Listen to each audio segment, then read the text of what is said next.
Yes, Mr. Karadžić. Hvala. Dozvolite, ekscelencije. Thank you. Allow me, Your Excellencies. And the prosecution to introduce Ms. Melanie Vranjes from Iceland, a new member on our team, and she hails from Knin, and she's our collaborator here.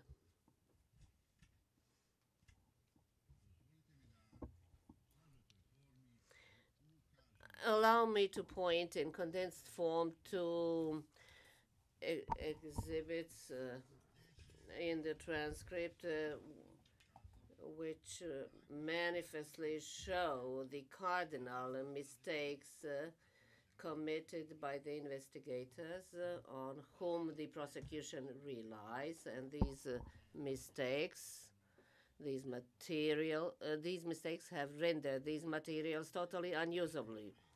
For instance, KDZ 166 committed such mistakes. That is evident on pages 8295, 8311, T8307-09, T8316-17, T8320 to 8321, T8323 to 24, T8325, T8339 to 8340, T8341 to 8342, T8344 to 38350 to 351, 351, T8351 to T8352, T8354, T8360, T8365 to 66, T8377 to 78. This is completely worthless for criminal law purposes. Everything that this witness did. Dragan Miokovic committed mistakes which disqualify everything that he provided to these cases. This is on pages T8572 to 8573. Namely, on those pages, it has been shown what mistakes these witnesses committed. 8577 to 78, T8579, T8591, T8592, T8614, 8626 to 27, 8631 to 8633, 8635 to 36, 8638 to 39, and 8643. In the cross-examination of by an amateur such as myself, that became evident. You can imagine what short work a proper professional would have made of him in cross-examination. KDZ 485 also made such mistakes. This on pages 8899, 8809 to 0189, 8916, 8922, 8923 to 24, 8917, 8922 again, 8927, 8929, 8935 to 36, 8938, 8930, 8933, 8937, 8911 to 12, 8968 to 9, 8958 to 59, 8959 and 8968. These are this was proven to be absolutely unusable. Emir Turkosic committed such mistakes, and this is seen in pages 9062 to 64, 9070 to 71, 9066 to 69, 9074 to 75, 9098, 9086 to 9094, 9100 to 9101, 9120 to 24, 9130 to 33, 9150 to 53, 9147 to 9150. Sead Besic committed cardinal mistakes in his investigations, and that is in evidence on pages 9439 to 40, 9458 to 64, 9470 to 1, 9482 to 83, 9505, 9501, 9522 to 25, 9523, 9517, 9519 to 9520, 9488, 9496, 9493 to 34, 9492, and 9494 to 95. This cannot actually stand a single cross-examination. All these findings actually foundered at the cross-examination by an inept representative of the defense. Necip Jozo made such mistakes, and this is obvious at pages 9539 to 40, 9579, 9612, 9616 to 7, 9619 220, 9592, 9607 to 9, 9614 to 15, 9622 to 24, 9540, 9631, 9634 to 36, and 9639. KDZ 477 demonstrated the unusability of his findings in this criminal case, as evidenced on the following pages 10944 to 945, 10946 to 47, 10977 to 78, 10984, 10987, 10989, 10985, 10984, and then 10987 again, 10993, 10994, 10998, 11007, 11015, 11020 to 21, 11018 to 019,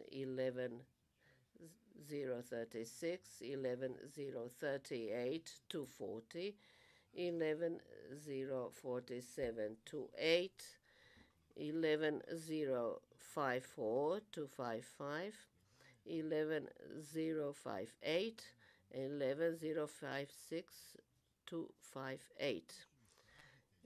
These are in the investigators that the prosecution relies on.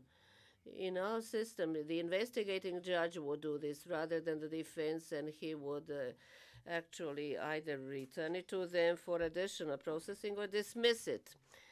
The following witnesses, which the prosecution relies on in constructing this case, Sarajevo against me, are its inhabitants who used to live in Sarajevo for a while or throughout the period under review. For instance, Almir Begić,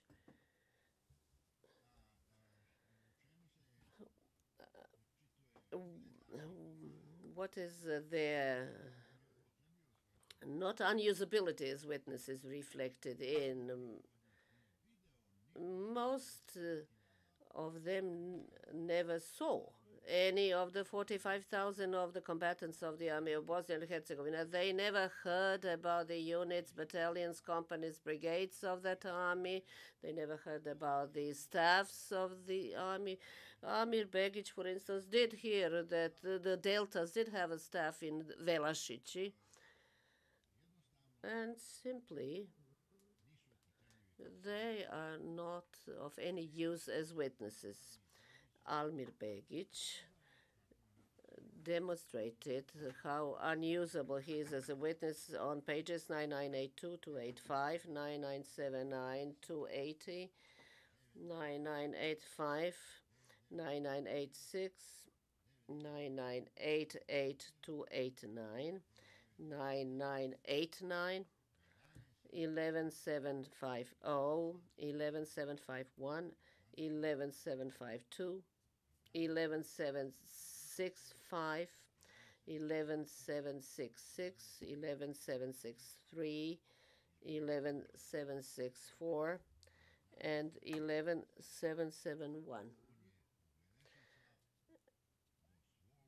From Velašići to his unit in the center of Sarajevo at Bjelave, he passed via one route every day, and all the streets in Sarajevo were available for the maneuvering, coming and going, and supply of the units for their rotation, for their shifts, and all these were legitimate targets which were very infrequently targeted, and they were fired on according to the testimonies of the commanders of the Sarajevo brigades only in order to prevent, postpone, or discourage them from attacking.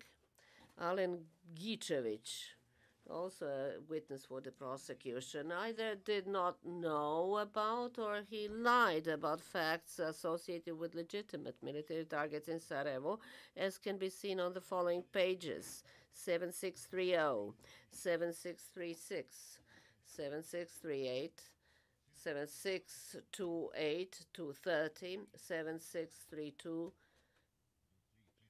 234, 7648, 7659 to 60, 7662 to 63, 7639 to 40, 7653, 7655.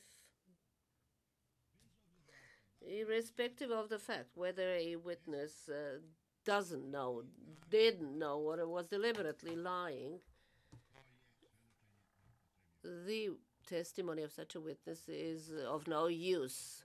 If he doesn't know where the forces are, if he doesn't know who is shooting at whom, or doesn't want to know, then such a witness, the testimony of such a validity has to be taken into due consideration without any moral condemnation whether he is a mendacious witness or not. So, Dr. Yusuf Hajir he said very nice things about the accused, that he was proud that he knew him, etc. Either didn't know or he lied, and the defense believes that he didn't know. He was not aware of some facts related to legitimate military targets in Sarajevo, as can be seen on pages 8843, 8825, 8847, 8849. 8850, 881223, 8820, 8819, 8823. Fahra Mujanović either did not know or lied about facts related to legitimate military targets that she could see. And that is in evidence on the following pages: 8750, 8794, 8751, 8768, 8764, 265, 8761, 262, 8766, 8762. It is not probable. In fact, it is not possible that she didn't know that in her own hamlet that she testified about as having come under fire, that there was a staff there and a mortar battery located in that hamlet. That cannot be. Bakir Nakash either didn't know or lied about facts associated with legitimate military targets in Sarajevo, as seen in the following pages. It is hard to believe that somebody doesn't know that behind the military hospital in which he was working there were mortar batteries shooting, or that at Gorica, above the military hospital, there was a howitzer emplacement. Bakir Nakash is the witness. This is in evidence that, namely, that his testimony was flawed. That can be seen on pages 6700 to 1, 6744, 6745, 6746, 6702 to 03, 6703, 6708, 6709, 6710, 6711, 6743.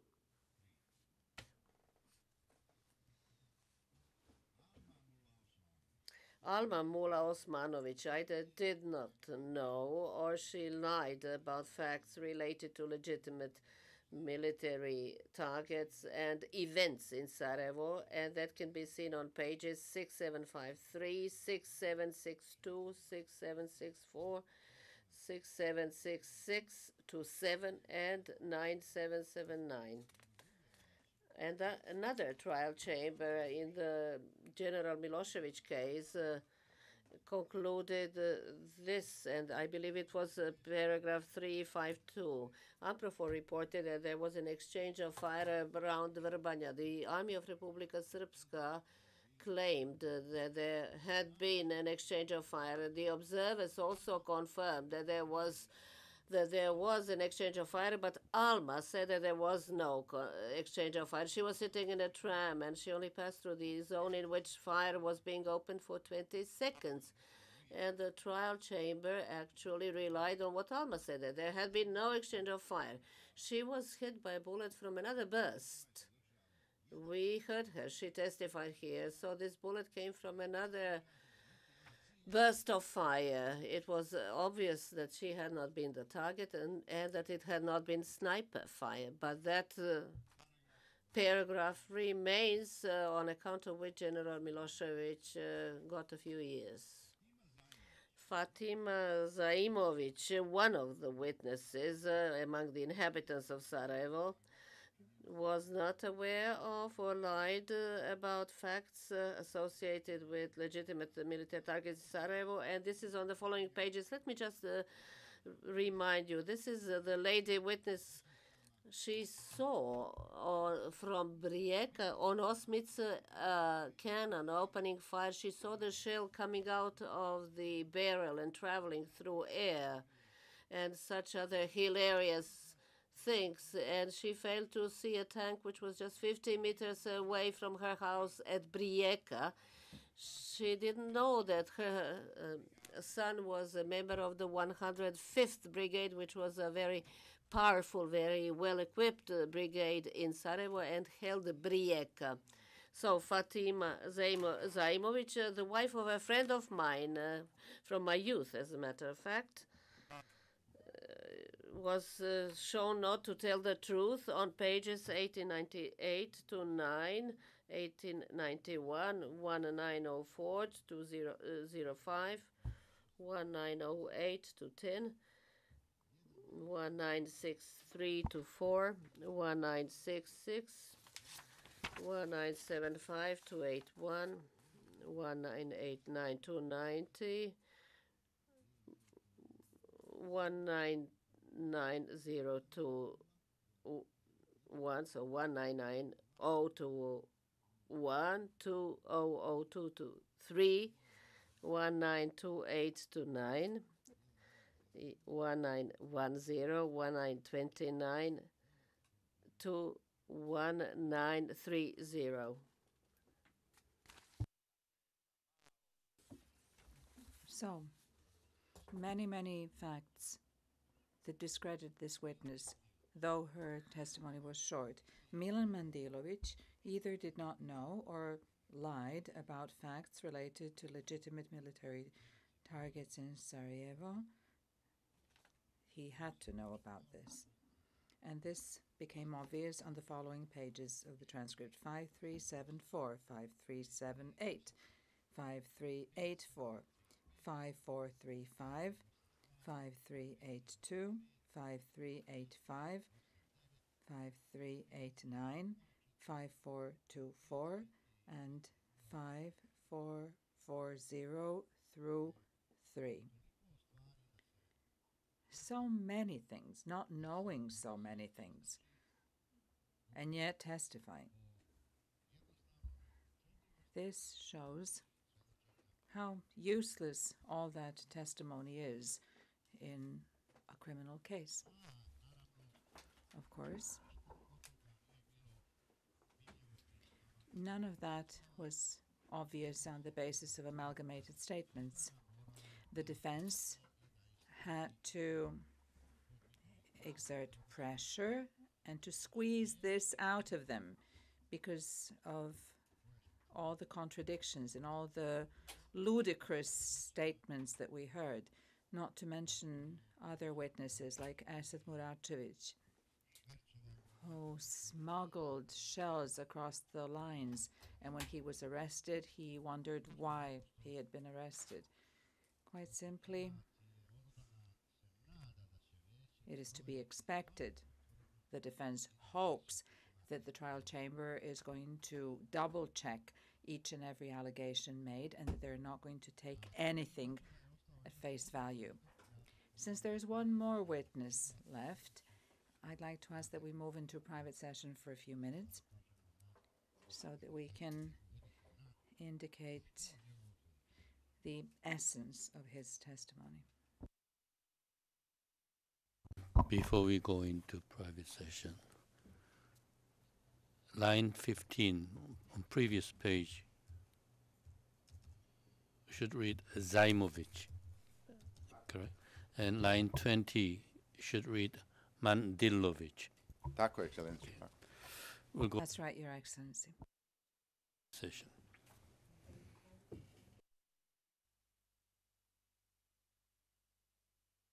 We are in open session, Your Honor.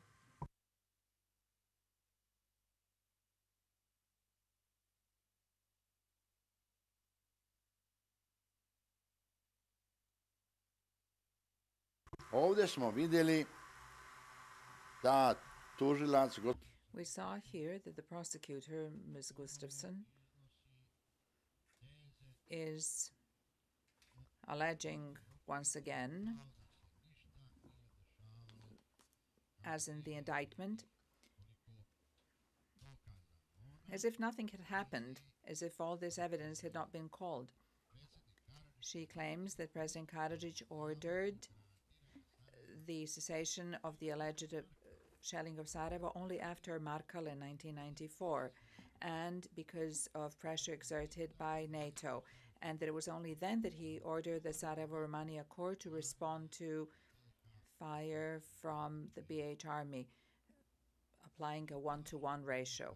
That is absolutely incorrect as well, because already on the 14th of January 1994, that is to say 3 weeks before the incident at Markale, President Karadžić, at a meeting with the representatives of the Army and the Sarajevo-Romania Corps, as noted down by General Mladić in his notes, P1484 on page 149. He ordered that 1-to-1 should be the ratio of responding to fire, irrespective of any NATO pressure. I would like to remind the Chamber that the leadership and the authorities of Republika Srpska had a very negative position regarding the targeting of civilian areas in town. Even Đerić did that because Karadžić did not have a command function at the time. There was this ban on directing artillery fire at the city all the way up until the end of the war. Many, many orders not to fire unless it is absolutely necessary.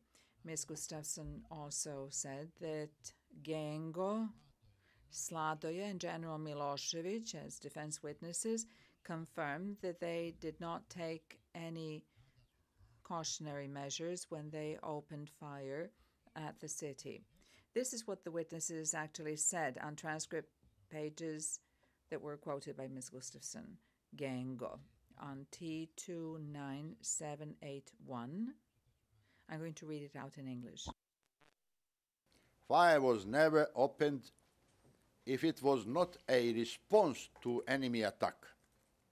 When we were under attack, I used 120 and 80 millimeter mortars. I did not need to use them at any other time. So when we opened fire, it was in response to the enemy fire that had been opened at us. If they had opened fire from a settlement, they knew that we would respond, so they should have taken measures in order to avoid civilian casualties. I could not see whether there were any civilian people around that firing position or not. All I did was to return fire on the firing position from which fire had been opened on us. Ovdje je navedeno There were references made to the testimony of certain witnesses to the effect that there was not an instant response. Rather, a mortar would be moved and only then the Serbs would respond. However, if the OTP had a proper military expert, I would tell them that time was needed to calculate coordinates. And as for a firing point, it had to be located, and then the elements would have to be communicated, and only then could a response follow. As for Sladoje, and Ms. Gustafsson says that he said something that he did not say, transcript page 30573.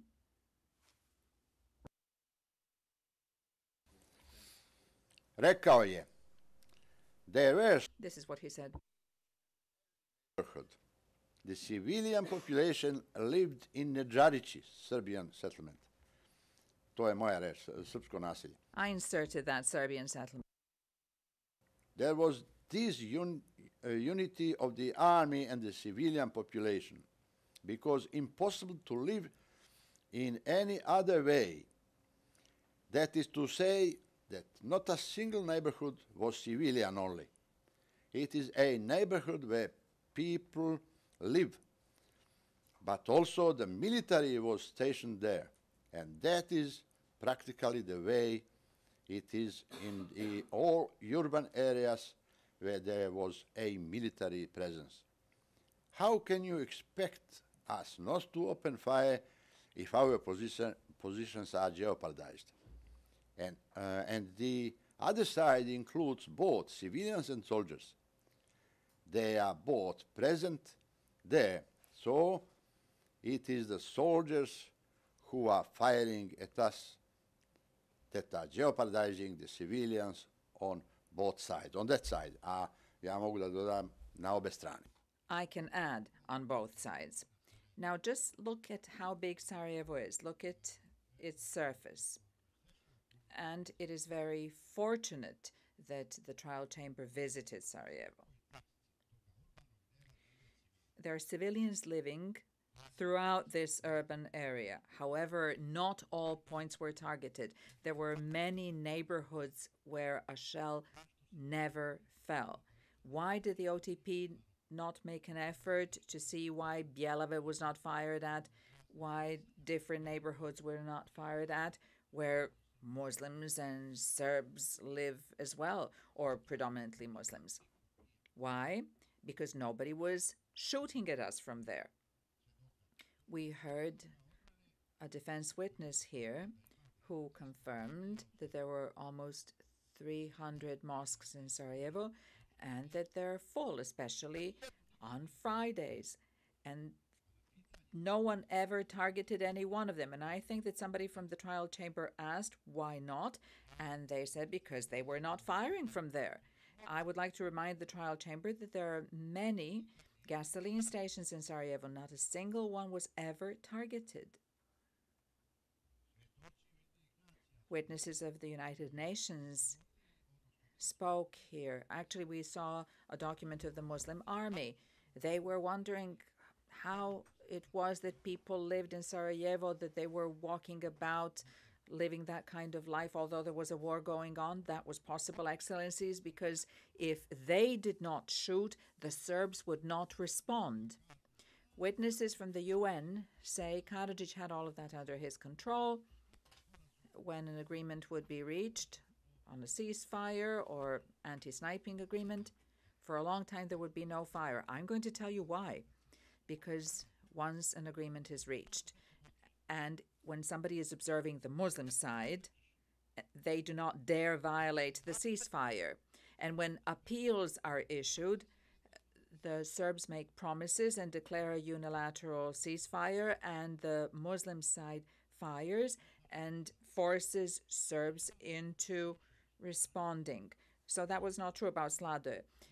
General Milosevic, on transcript page, the interpreter did not hear the transcript page, said the following.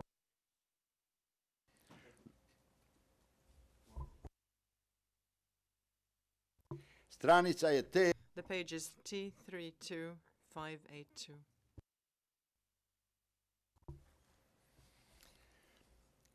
We were not allowed to shell a civilian area, nor indeed would we have chosen to shell a civilian area. The Sarajevo-Romania Accord didn't do that. Wherever there were civilians, that meant that was not a target for us. We never fired at those areas. Ja ću vam pri kraju ove sesije Towards the end of this session, I will show you that close to 6,000 victims in Sarajevo were combatants. Only in Stari Grad municipality held 90% by Serbs and Bashtarcia held 10% by the Muslims, had 680 combatants killed, mostly in 1992. And there are about 1,002 cases where the same victims are shown in more than one list. And about 4% of them, out of those 1,002, are civilians, not the reverse, as was portrayed here. On page T33123, General Milosevic clearly explained what principles guided the SRK. If there was a danger of civilian casualties when responding to fire, the army deemed a civilian area. But if fire is opened from that area, then an assessment will have to be made what to do with that target, which then constituted a military target. There would be a solution. There would be a procedure put in place not to put civilians in danger whenever it's possible. If it's not, then an absolute assessment will have to be made if there would be collateral damage which would outweigh a military mission to the accomplished. Then it is abandoned. Vidjeli ste te oficire. You have seen those officers. It is a sin before God that Milosevic and Karadžić were convicted. You have seen their subordinate commanders who are decent people and trained officers.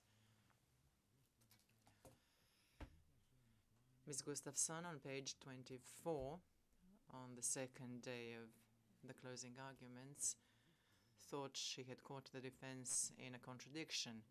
It is said that soldiers were trained in humanitarian law,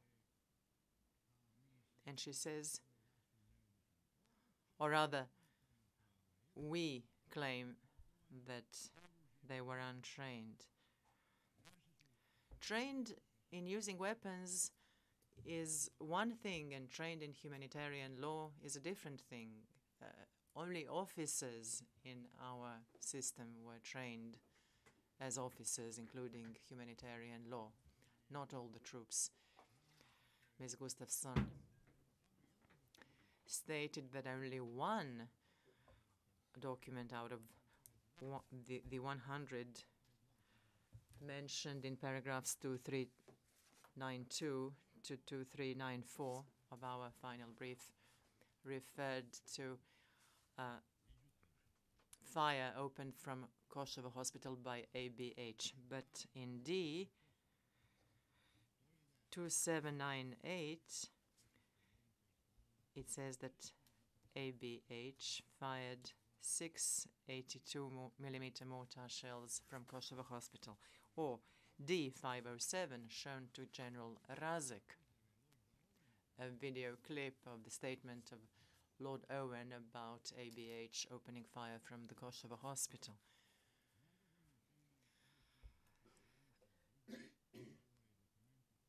And documents cited in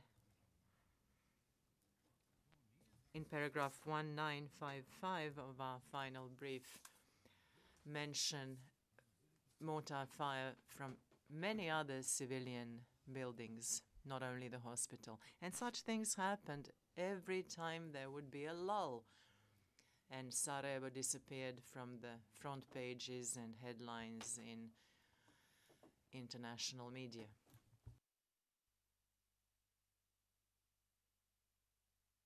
Gospođica Gustafsson. Ms. Gustafsson stated that defense witness Veljovic confirmed that air bombs were imprecise, but the same witness stated on page 2986 carried out on building the modified aerial bombs. Answer: I am not competent for such things. I am an infantry officer. I don't know anything about rocket motors, metals, and so on and so forth. I did not participate in that. I am not an expert on such matters. I am not a technical expert by profession. Question: thank you. And you are not a ballistic expert either, are you? Do you have any ballistic training? Answer: no, I don't. Stranica transkripta na... The page was T29286. Gustafsson je naveo Ms. Gustafsson said that in order to develop a new piece of combat equipment, 8 or 10 years are required. This is not a new combat asset. It's about changing the warhead on one rocket with another, using 4 different engines with different performances, and it's all about calculating the pressure of the engines to that warhead and its thrust, and testing it on Žuč, or other testing ground, as one protected witness of the prosecution said here, that they were tried and tested before being used at Žuč.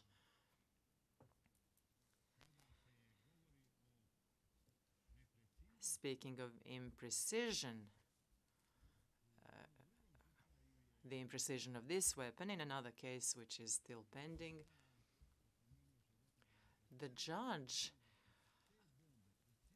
told the witness not to exaggerate when he said that these bombs were more precise when dropped from an airplane than when they are launched from launchers with tested engines. Regardless of that, let us see how many victims resulted from the use of this weapon. How many times was it used in an urban area? It was always a large military installation that was the target. Anja Gotovac confirmed that her house was not targeted. It missed the Miskin Crni weapon factory by a few centimeters, and the bomb fell on the road. Let alone the case of the school in Hrasnica, about which KDZ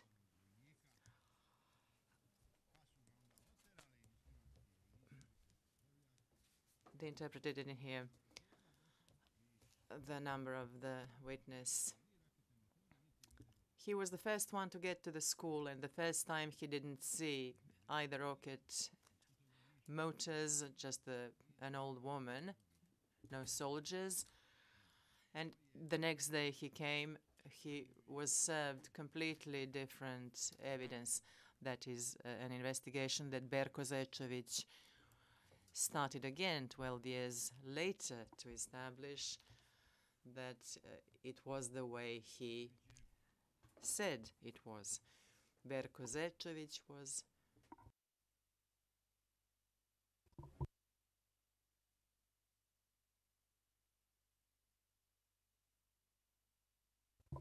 Mile Poparić, svedok.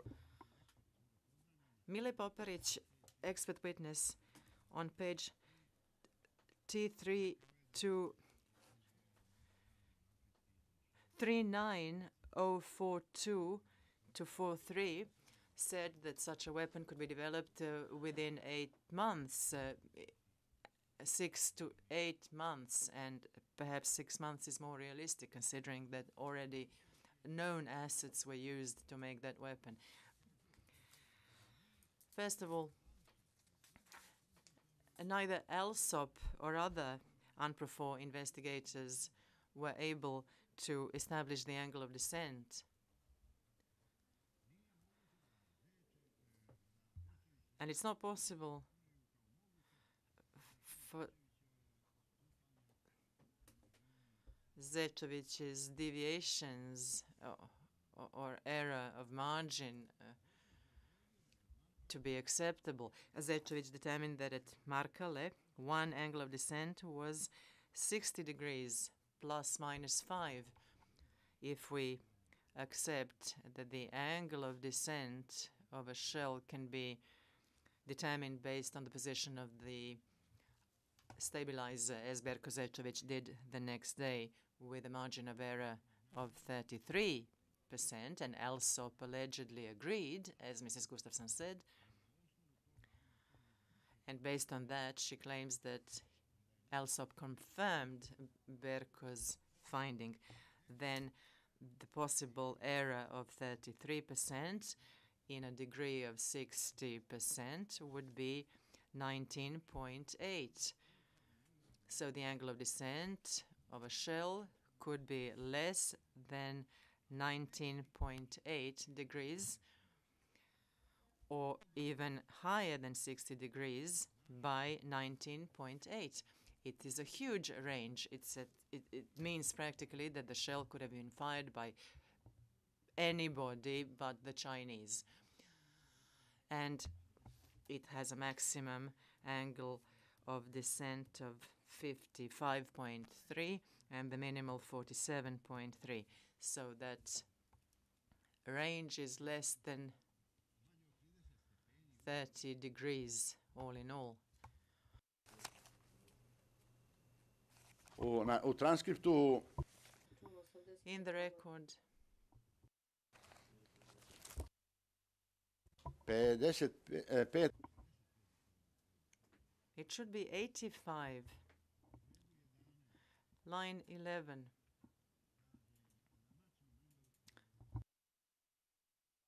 ne. No. The maximal is 85.3.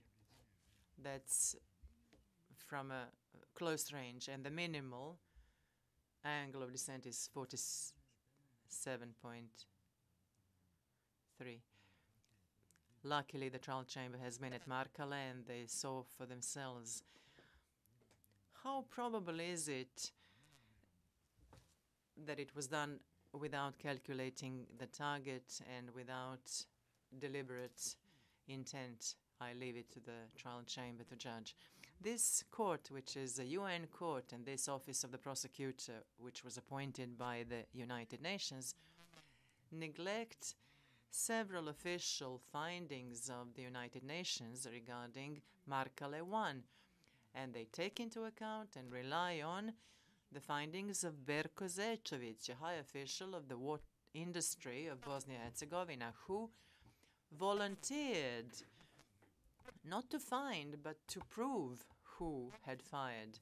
And this is the same man who was denied access to the UN investigation by Mr. Hamil, a high UN official. It is not all right for the parties to the conflict to participate in the investigation, especially if there is no third party. How can a chamber trust Berko Zečević and convict General Galić for this incident and set aside everything that UN officers found and reported about that incident? I don't know when the break is. I don't have much more time and I have a lot to present. Let me just say that the Office of the Prosecutor withdrew from the claims of Berko Zečević that those were air bombs, although he claims that those were aerosol bombs. He is either lying or he is fuel air bombs. Fuel air bombs. They create quite different destruction, different injuries. It's absolutely out of the question that they were ever used. And the Office of the Prosecutor accepts that this was a lie, that it cannot be believed. But they did accept Berko Zečević's claims in every other respect.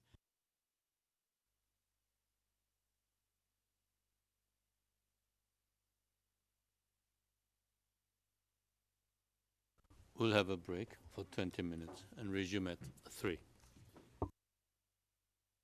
All rise. We will leave.